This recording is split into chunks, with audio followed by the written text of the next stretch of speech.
Divine Truth Documentary. Jesus, Mary and others provide information to people or organizations that produce documentaries.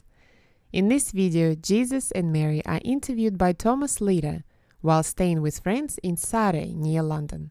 This is Session 1, Part 1, filmed on the 16th of July 2013 in Surrey, England. You did it yesterday as well, I know. But this conversation yesterday. there was I think there was a bit, wasn't there, which was it's going to be repetitive because I guess you've got to bring the audience up to speed. I don't know. I feel a lot of times the repetitive nature of it is driven by what they believe is going to sell something. We sell advertising really in the end, and you know.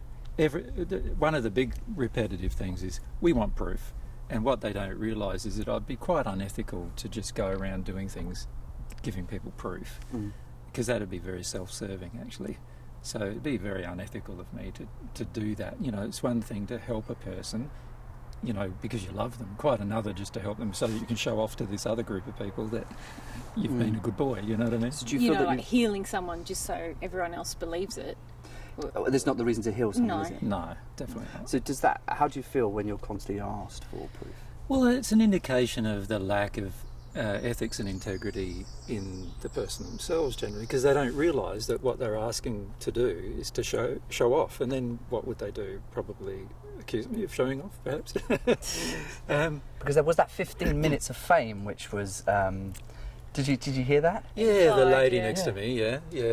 And yeah, I wouldn't call it fame either. At the moment, infamy, maybe. Infamy, maybe. People have no idea how difficult it is to say who I am, because I get a barrage of crap as a result of saying who I am, basically. There's not really... If and I you just don't really get adoration from it. Not at all. Not even from me at the beginning.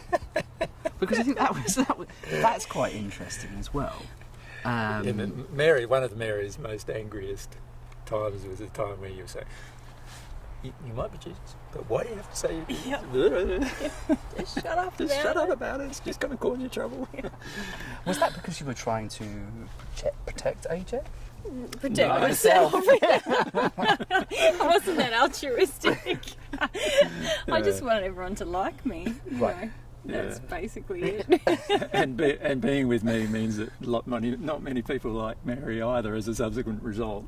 Or they treat you like you're some kind of bimbo who doesn't know what they're doing. Who's just like madly in love with the, guru, and who's just like thrown herself at him, and that just makes me laugh. Like sometimes that's why I just say things like, well, no, it wasn't very attractive to me to be Jesus' girlfriend, because it really wasn't, I was like, I'd spent my life up until when I met AJ trying to fit in with people, but in like this really kind of, I'm pretty hip and alternate way, and most of my friends were like atheists and thinkers, and I just spent like 4 years abroad, 2 of them in Beirut, working with refugees.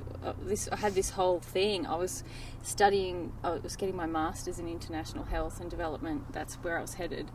And then I met AJ, and like some really big things happened for me emotionally. That's why when he said, when did he switch from believing he's Jesus to you being Mary Magdalene, I had to say, it didn't happen like that at all. I didn't believe you were Jesus until I started to recognise who I was, really, and I had to resolve that for myself. So did you recognise who you were before you met AJ? No. Right.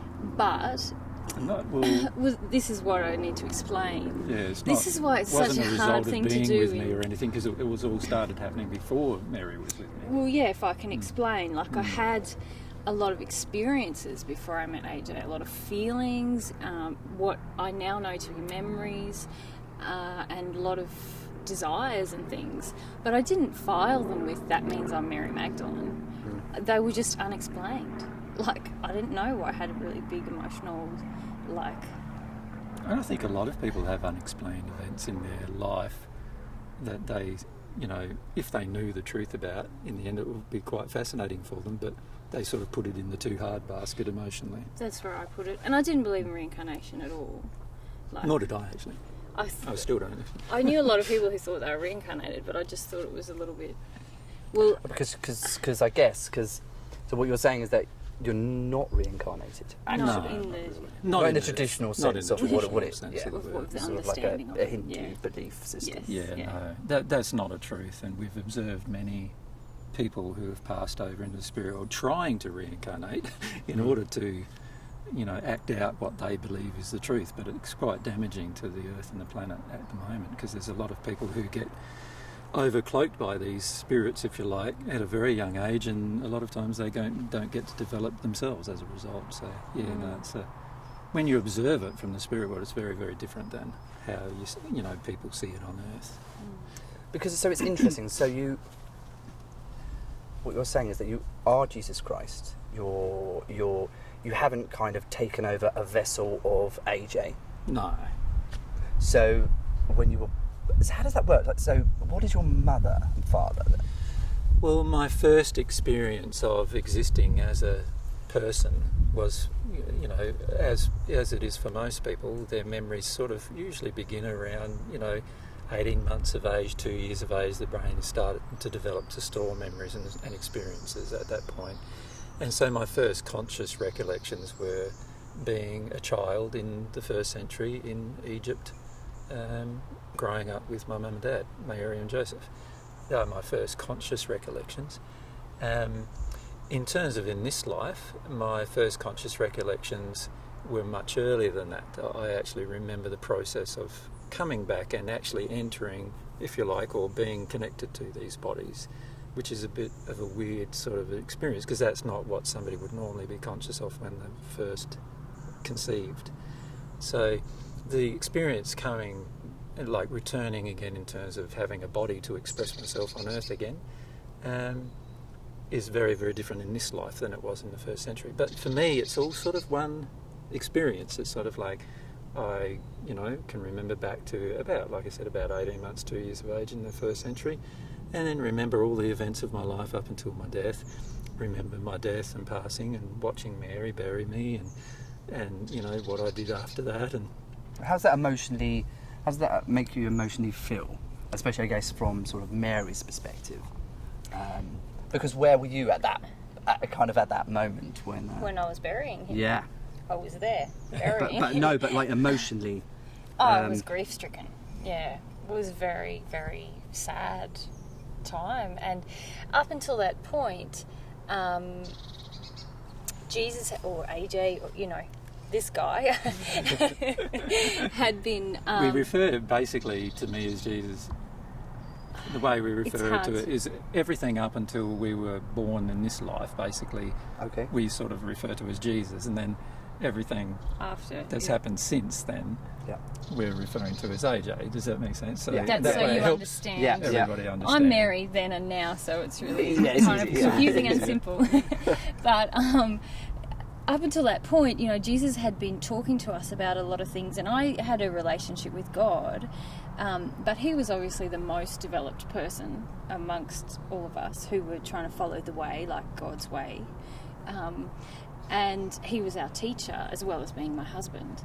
And so when he passed, my faith was such that I had a love for God and could feel God's love for me. But I didn't necessarily believe that his life would continue. Like, I didn't know how I could continue having a relationship with him. I had some sense of being able to speak to people who'd passed from the earth, but I didn't really understand how our relationship would continue, So I thought maybe this is the last time I'm going to be with my husband while I'm still on earth. And so I was very, very sad. And then, of course, 3 days later, he came back in a different body, and I got to actually interact with him, which was like such a faith-giving experience. Came back in a different body. Well, he did. His spirit, or you can explain that part. Yeah, basically, there was a number of things that happened as soon as I died. One of them was that I realised before I died that, and predicted before I died, that I would get rid of my body in 3 days. So, and the reason why I thought, I estimated through scientific principles that I knew at the time, that it would take me 24 to 48 hours to decompose my body.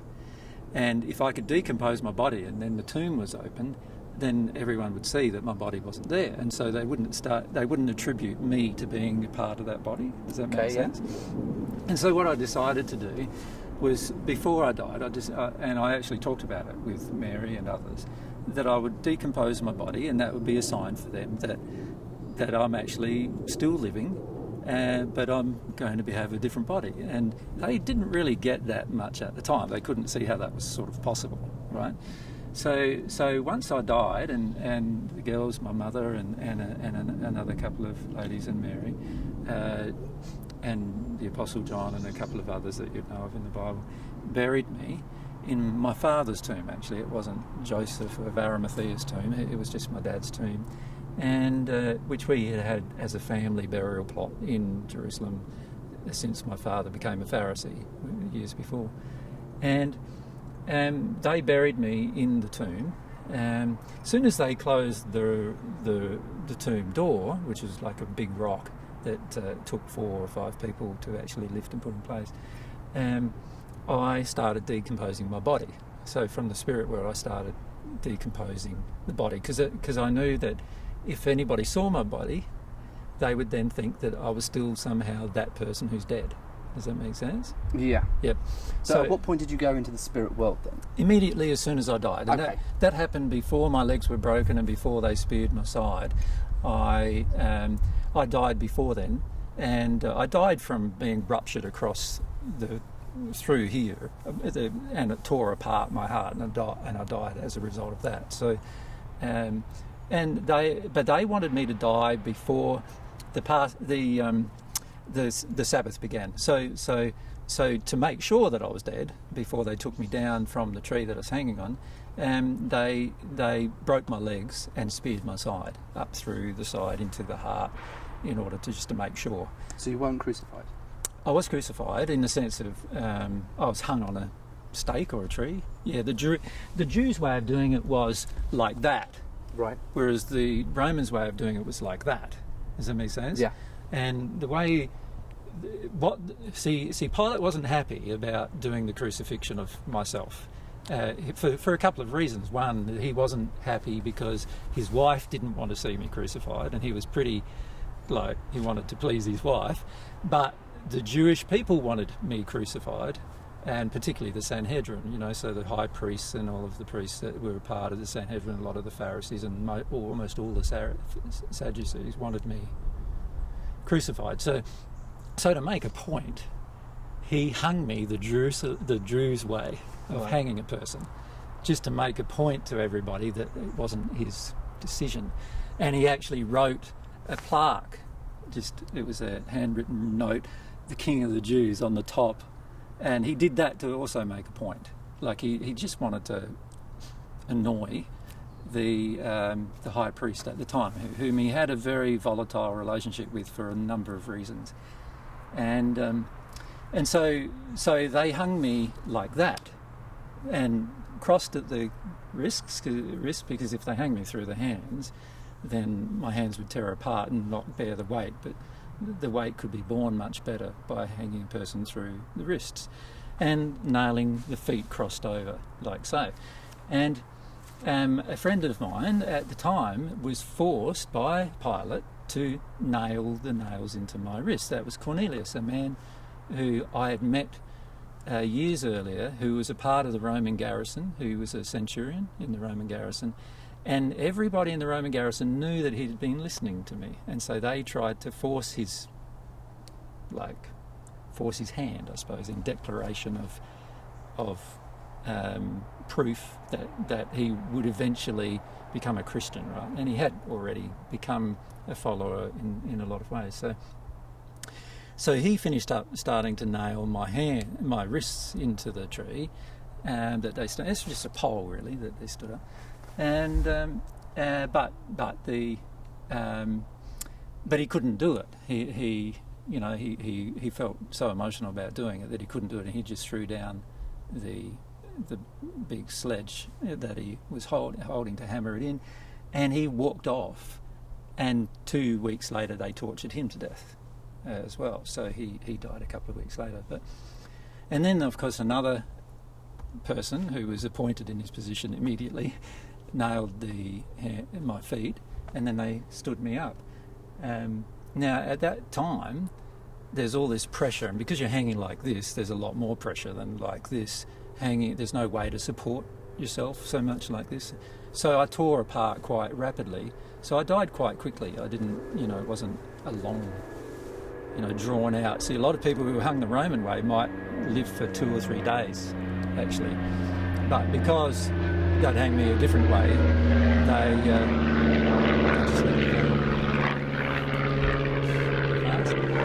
and because they hung me a different way, I died in just a few hours, 4 hours or so.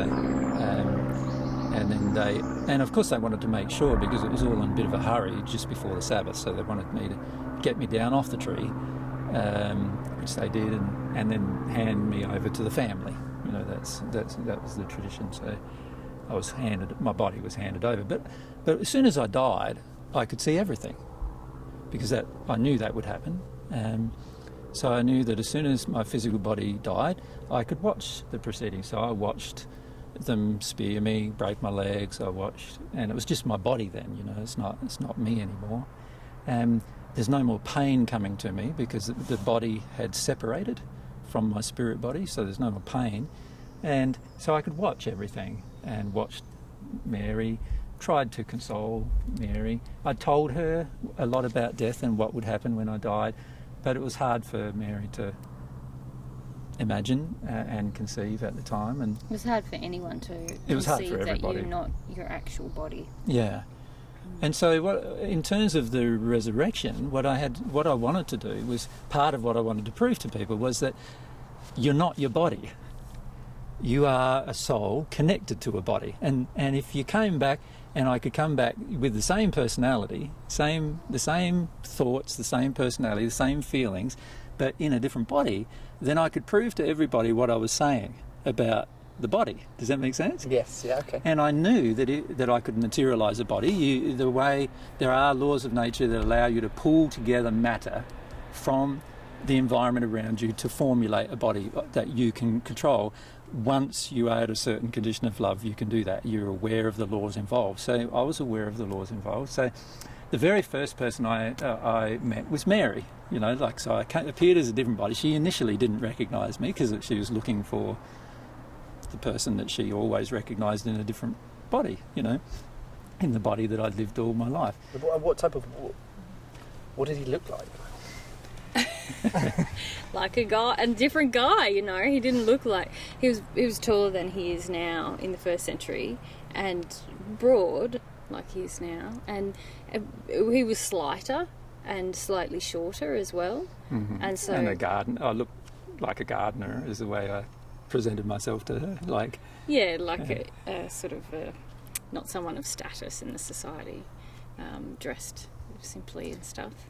And then once we started talking, it sort of dawned on Mary who she was talking to, and then I could, hug her and kiss her and because that is documented in the Bible, isn't it? Yeah, some of that, not the correct understanding of it, but a lot of what I've just said is documented in the Bible in terms of what happened between myself and Mary. Although they didn't mention that I kissed her and cuddled her, and because Mary Magdalene, there's lots of different depictions of there is. Yes. the type of person. So what's the truth behind that?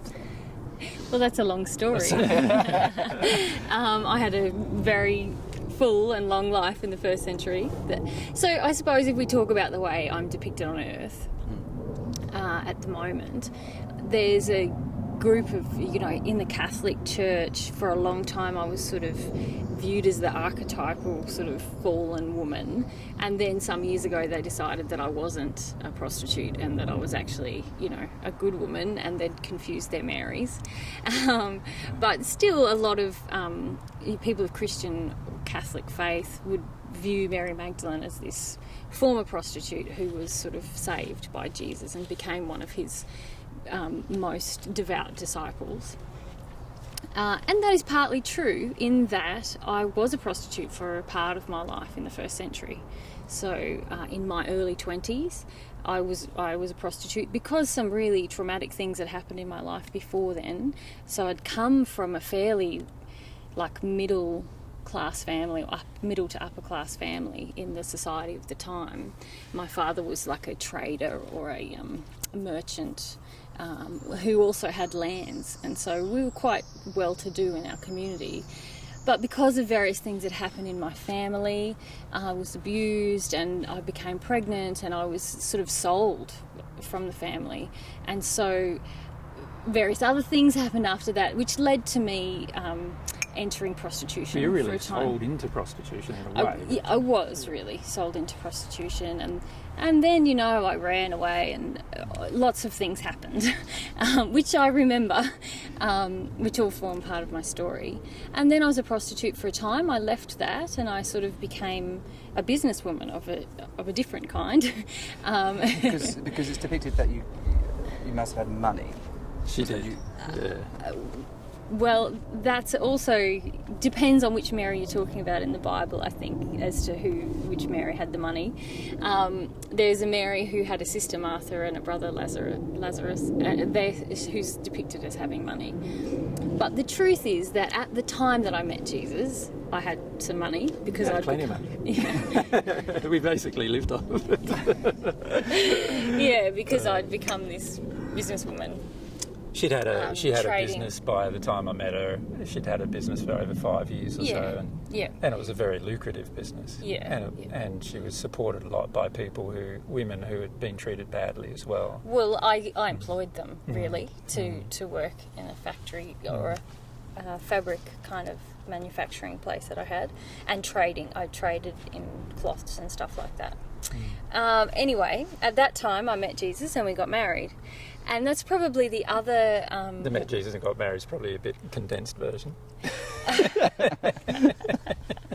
Do you know what? I actually really need to go to the bathroom, but I want to finish this story. We'll pick up. But that's a good time to break then, I guess. I know. Right. No, it's just, I don't know how it's possible for anyone to really give a good summary, but anyway, We'll attempt it. I'll attempt it. Yeah. Okay. Yeah, so...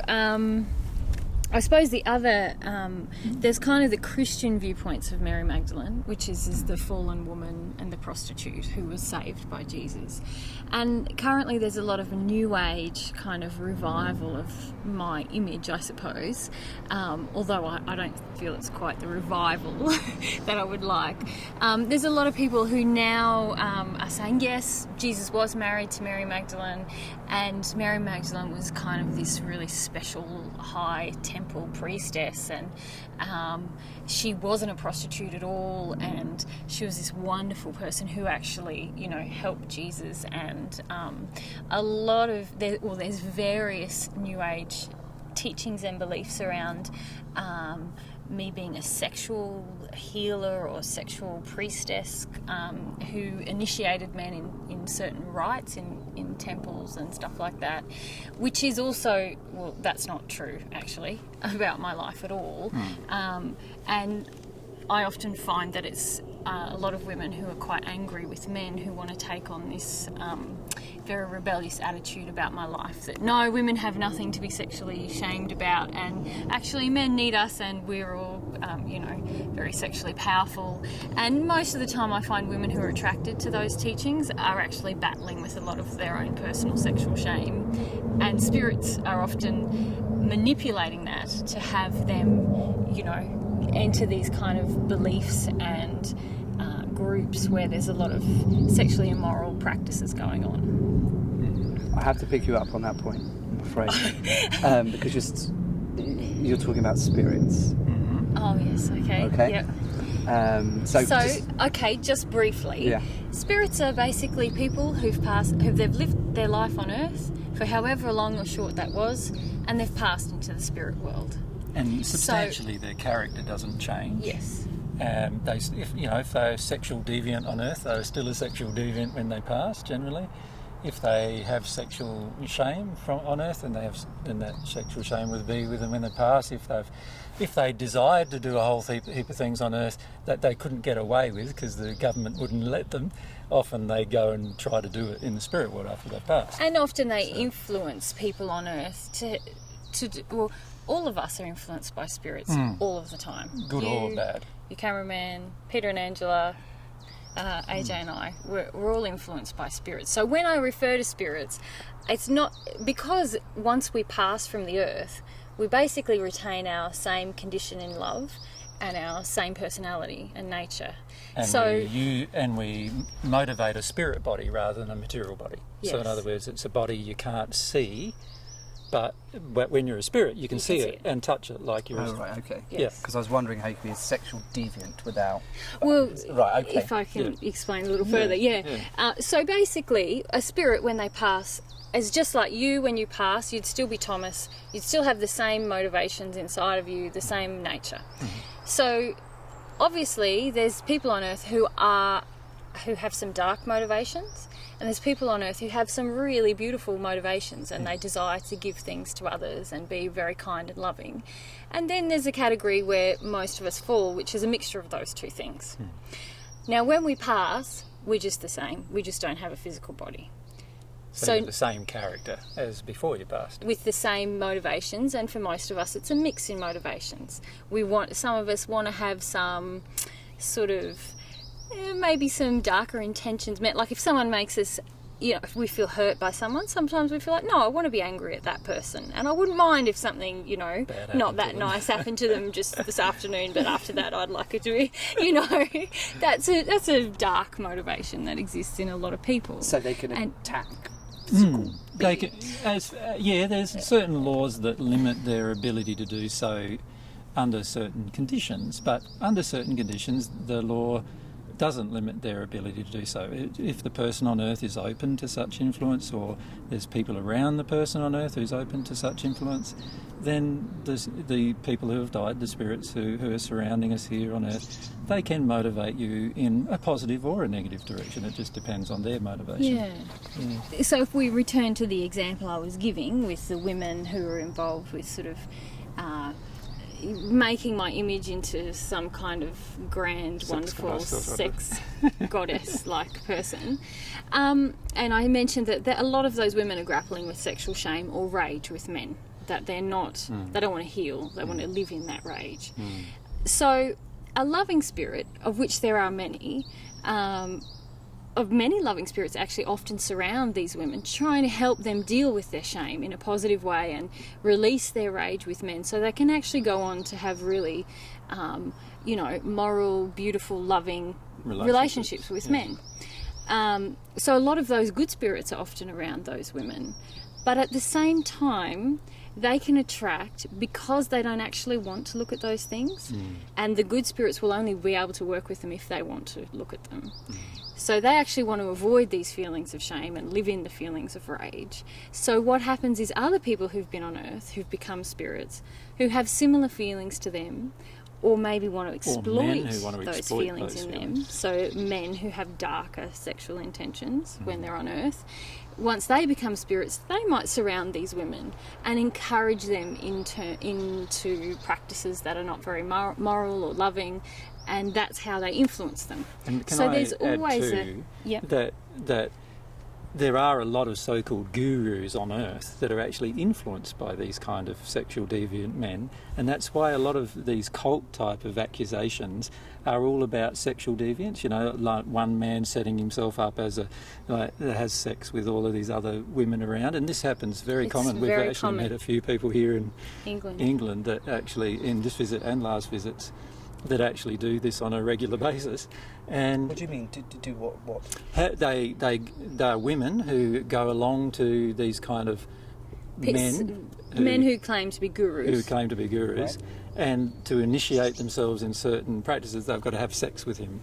And with all the other men involved in the yoga retreat or whatever it is that they're on, in order to prove and improve their spiritual and it's all tagged growth. to so-called spirituality. Obviously, it's not real, but and it's obviously very dark. Don't be motivated. But, and often, you know, there's the inference that somehow AJ has Does the all same these thing. women when that they sort of, because there's so many men who do in so-called spiritual circles exploit this kind of thing with women. You go I've to met India quite and a it's few happening women. all the time amongst many of these so-called gurus in India. You see them all, many of them are very sexually deviant, really. Yes. And even we know of men in England and the USA who do this kind of stuff with women. All It's the time. very degrading, and it's actually lessens the spiritual condition of the men and the And the women women. involved. And obviously, well, maybe not obviously, but obviously to us, our life is very, very different to that, in that we believe in soulmates, we believe in monogamy, we believe in morality, and that sex is designed to be had in the context of love and a soulmate relationship. So that's very opposite to But often a lot of Mary other Magdalene is sort of attributed as the leader, or, you know, yes, the yes. reason why they're The kind engaging of and all that behaviour. icon, the divine feminine energy kind of stuff that I find a bit Very new age way out there, creepy because of what is tagged to that. I mean, I feel that there is a lack of divine femininity, if you want to call it that, on the planet, in that I feel a lot of women are quite distanced from their true femininity, and a big part of God's nature is feminine, and a lot of people don't have an understanding of that or haven't received that. So I do believe there is a lack of divine femininity, but I just don't like using that terminology because it's so often associated with new age kind of things that I don't New feel age represent promiscuous divine behaviour, really, is what it's associated with. yeah, Which is not obviously what Yeah. God intended. would like to think of Or as divine even if feminine. it's not promiscuous behaviour, it's often touted by women who I find to be not very feminine, but who wish to feel superior to men. And that's divine femininity is not about superiority to men. Or inferiority. Or for that matter. inferiority. It's it doesn't compete with masculinity. It complements, just as masculinity complements femininity. I'm going off Yes. topic. You know I'm going to. Now, just briefly, and I will, Mary, give you an opportunity Yes, to. fine. It's totally fine. There has been depictions of you as a cult leader, surrounded by women. Yeah. Which every woman that knows me would laugh about.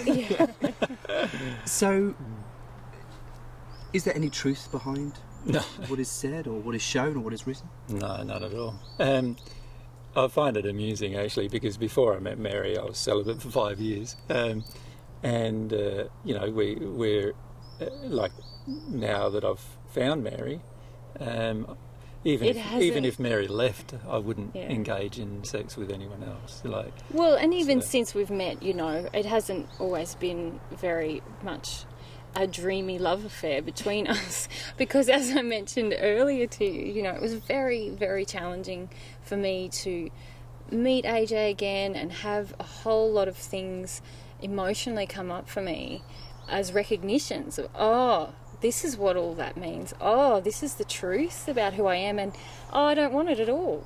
And in fact, I'd like to blame you rather than deal with this. And I rejected AJ for a long time. and we have also had times where I felt like Mary's had to deal with certain emotions, and she really needs space from me to deal with those emotions. And we've had times up to 6 months long where we haven't been with each other. Yep. So, so I'm not addicted to sex at all, and it makes me laugh. And anybody who knows me from my past, they would laugh at that as well. Yeah. Because I've never been a person who's promiscuous in any way. Yeah, and the other thing... In fact, I've been often condemned for not being promiscuous. right from a teenager. called you not manly enough because you don't sleep around. You know, even when I was a teenager, you know, when the teenage boys get their car and go off looking for the girls, and you know, I wouldn't go along with them, and you know, obviously I got rubbished for that quite frequently when I was in my school years. So yeah, there's quite a lot of like false conceptions about my life, even now. Yeah, even now. And a lot of people imply that somehow I'm just one in a string of Mary Magdalenes, and you know that you sort of shop for women. Because I've heard has there been 10? That's what I read. I read there have been... AJ hasn't even had 10, is that all right to say? Yeah. Partners in his life. In my 2,000 years of life, I've had 4 partners, 3 of whom I had before Mary in this life. And one was a person I married, and the other 2 were ones that I met after I was divorced. And one of those persons I thought might have been Mary Magdalene for a time. After you remembered I remembered who I was, and after I had a lot of memories. She had very similar nature to Mary in a lot of ways, her personality and so forth, that I remembered. And so, you know, I thought for a time that she might have been. But then I worked through some more emotions and memories, and I knew straight away as soon as I'd done that she wasn't. And that happened about 3 or 4 years before I met Mary. Did you want her to be?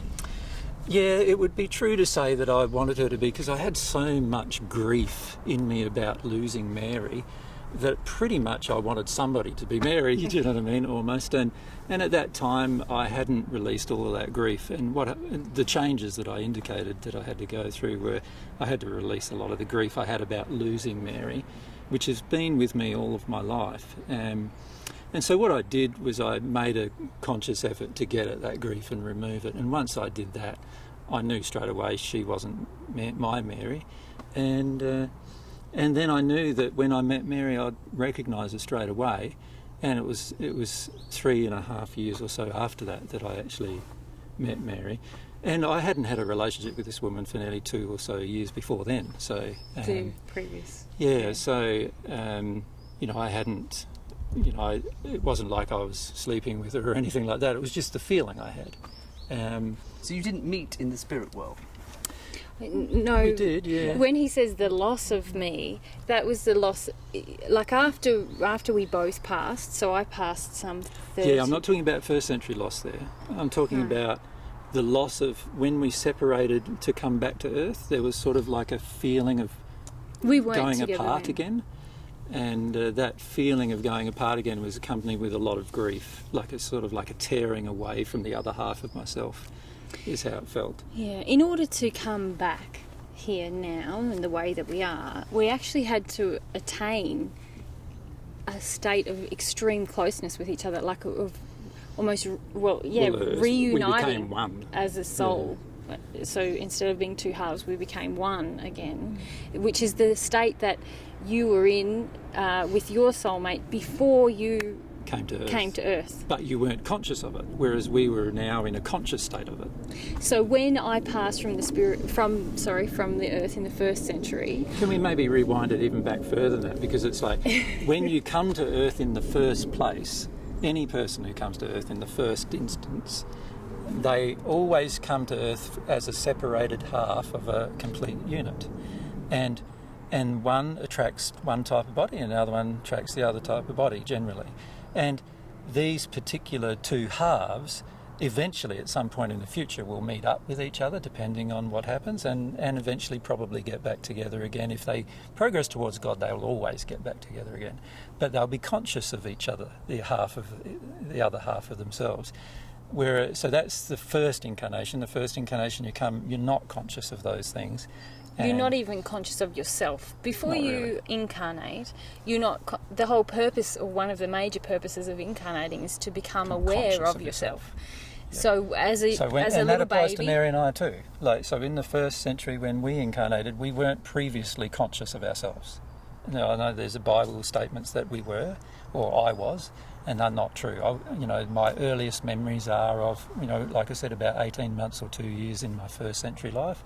And I don't have any memories of before then, in terms of, what happened before then. I've asked other people, of course, because you can, and like Mum and Dad can tell me what happened, at the time of conception even, they can tell me what happened, but that doesn't mean I remember it. It's just somebody else relating an experience. So that's your first incarnation. So if Mary continues with the discussion, with the understanding of that's the first incarnation, and the second incarnation is very different. Yes. So first incarnation, everyone's exactly the same.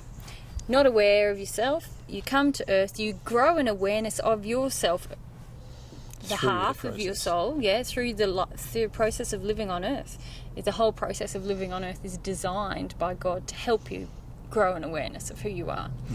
And as you grow an awareness of who you are, me, Mary, you, Thomas, then naturally, as you come to know yourself more, you naturally start to attract the other half of who you are, which is your soulmate. Because they have a very similar nature and personality to yourself. And this is why most people meet their soulmate when they're on earth. Now, some of us are quite damaged by our upbringing, and when I say damaged, I mean most of us are damaged by our upbringing, and I don't mean that in a judgmental way. It's just because there's a lack of understanding of what love really is on the planet at the moment. So parents, a lot of times unknowingly damage their kids in terms of understanding love and self-expression and self-knowledge. So some people meet their soulmate, and because they're disconnected from themselves, they don't even recognise their soulmate. Others, like us in the 1st century,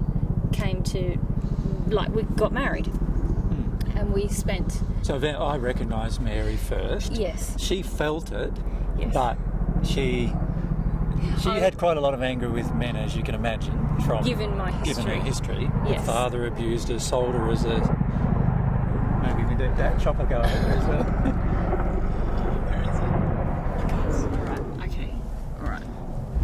All right, okay.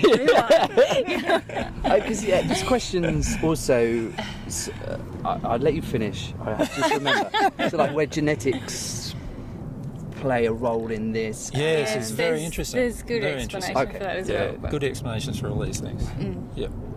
Okay, so basically one of the major purposes that God has designed for us incarnating. So before we incarnate, we're totally unaware of ourselves.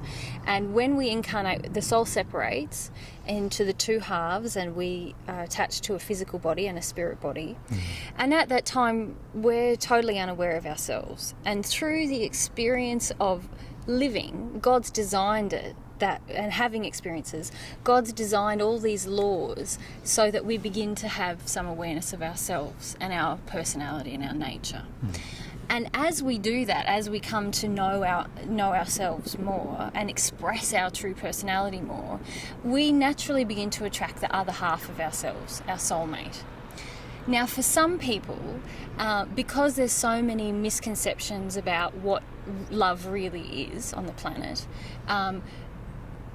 because of that, a lot of parents are parenting with what they believe to be love, but it's actually giving their children damaging messages about what love is, and it's knowingly or unknowingly damaging the child in terms of their self-expression. They're feeling that they're able to be themselves. And it creates addictions as well, which is a very important part of the process. Yes. Could you explain what you mean there? Yep.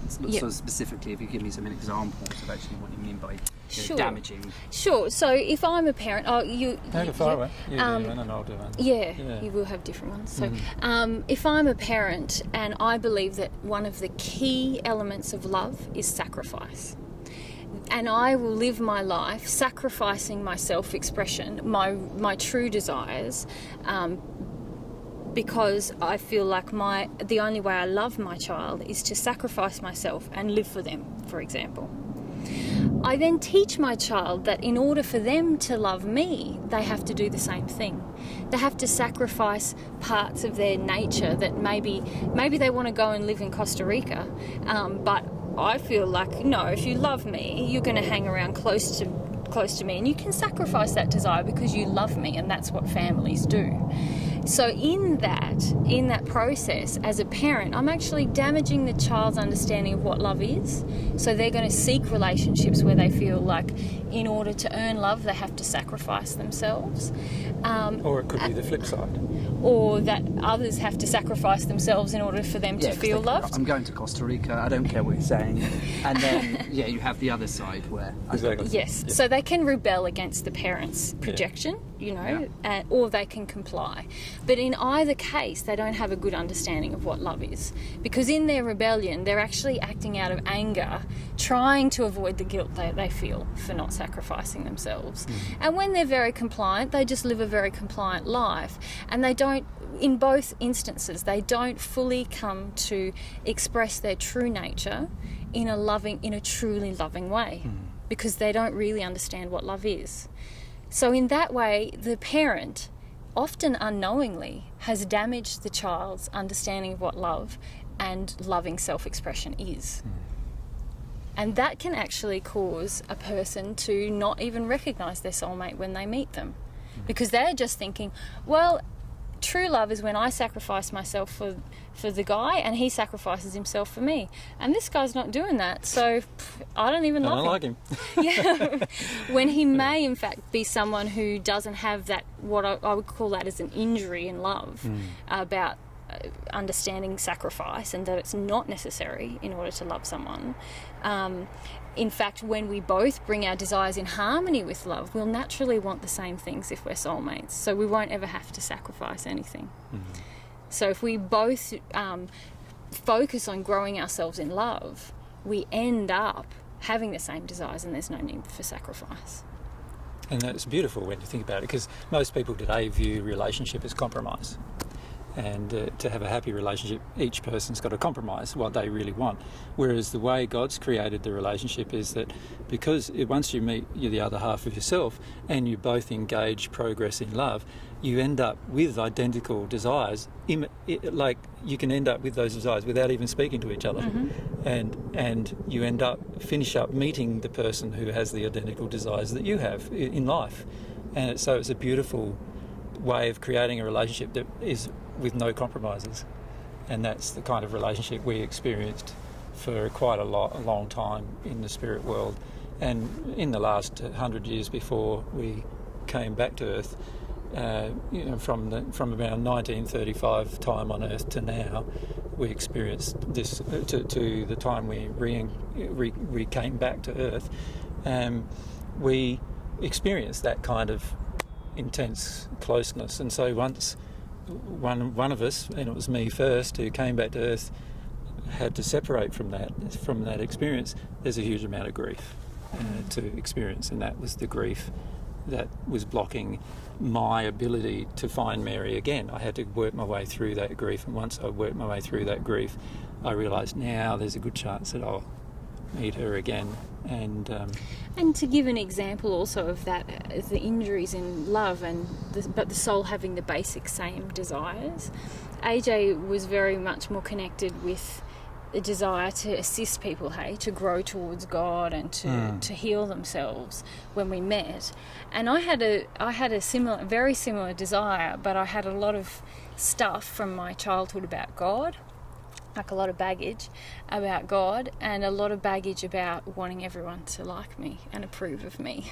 So I was trying to heal the world by being an aid worker, when my true passion, I'd also worked a lot with youth, I'd worked in mental health, I had a lot of passion for helping people heal emotionally, but I hadn't done a lot of my own emotional healing, so I didn't really know how to do it very well. So when we met, it was just a case of me letting go of some baggage, if you like, from my childhood, some injuries in love from my childhood, and then we just had this amazing synchrony of desires, I suppose. When I say amazing, I'm still working through some of those issues about public opinion and things like that, and around my own emotional healing, being willing to feel everything that hurts inside of me. But the more I do that, Whereas I'd sort of dealt with a lot of what hurts inside of me before I met Mary, over that period of 15 or 17 years or so beforehand. I dealt with a lot of the injuries that would have prevented me from meeting her. So I guess I was just trying to explain how, two halves of the soul have the basic same desires, but sometimes the injuries in love doesn't look that way. Mar the connection initially, but once you're willing to let go of that.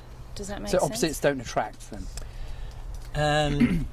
Well, saying. You see, I suppose it's another problem with the way we see things on Earth, is that we look at people as they are, but there's really two sides to every person. There's the person that God created them to be in their pristine state, and then there's all the emotional damage that's occurred throughout their life and as a result of their choices. That's a part of them as well. Now, to analyse who's our soulmate, we have to have a very good connection to our pristine state. But the majority of people don't have a good connection to their pristine state and have a lot of connection to whatever the emotions are or the damage that they've experienced through their life. And as a result of that, they may meet the other half of themselves and feel like they're opposites, when the reality might be that at their pristine state they're not opposites at all.